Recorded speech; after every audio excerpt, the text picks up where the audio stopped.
Jean-Luc Codacioni, bonjour. Vous êtes directeur d'Icademy, un centre de formation spécialisé dans l'e-learning. Alors, il y a beaucoup d'idées reçues sur l'e-learning.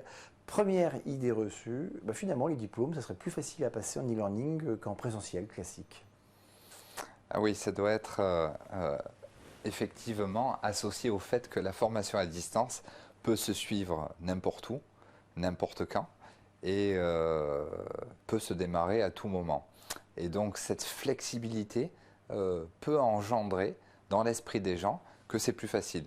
Or, quand je prépare un diplôme, le diplôme que je vais préparer, qu'il soit à distance ou en présentiel, sera exactement le même, avec les mêmes examens, les mêmes évaluations, les mêmes exigences.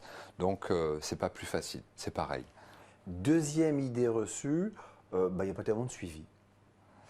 Alors, le suivi, effectivement, au niveau de la formation à distance, a été critiqué par rapport à ce qui a pu se faire avant dans certains organismes ou qui peut se faire encore aujourd'hui chez certains confrères. C'est pas ce qu'on va retrouver notamment chez Icademy, puisqu'en fait l'humain est au cœur de la formation.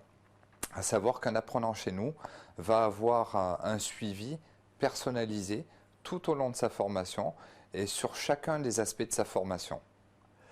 Troisième idée reçue, certaines formations sont absolument impossibles à suivre en e-learning. Il faut absolument être présent.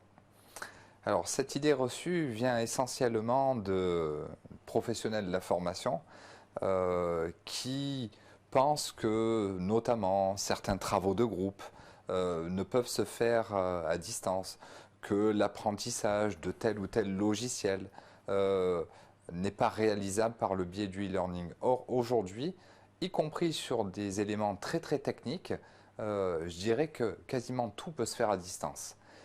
Pour vous donner un ordre d'idée, nos étudiants travaillent sur des cas de création d'entreprise. Ils font ces travaux à distance, en groupe, avec un accompagnement de leur formateur. Quatrième idée reçue, surtout en ce moment, l'e-learning et les MOOC, c'est la même chose. Alors les MOOC, c'est différent. On va être sur une approche formative très ponctuelle et sur une thématique précise, sans avoir de suivi derrière et sans être sur un parcours certifiant ou diplômant, hormis un certificat, un bout de papier que je remets à la fin de ma formation. Dernière idée reçue, l'e-learning, c'est du one-shot. Je fais ma formation, j'acquiers une compétence et c'est fini. Alors si vous observez attentivement le catalogue de formation de l'Icademy, vous verrez des parcours qui sont progressifs du post-bac jusqu'à un cycle master et bientôt un MBA. On a des possibilités de continuité d'études chez Icademy après le bac jusqu'à un bac plus 5. Mais de faire une partie chez Icademy ou dans des universités ou des écoles de commerce en France ou à l'étranger. Jean-Luc Codacioni, merci. Merci à vous.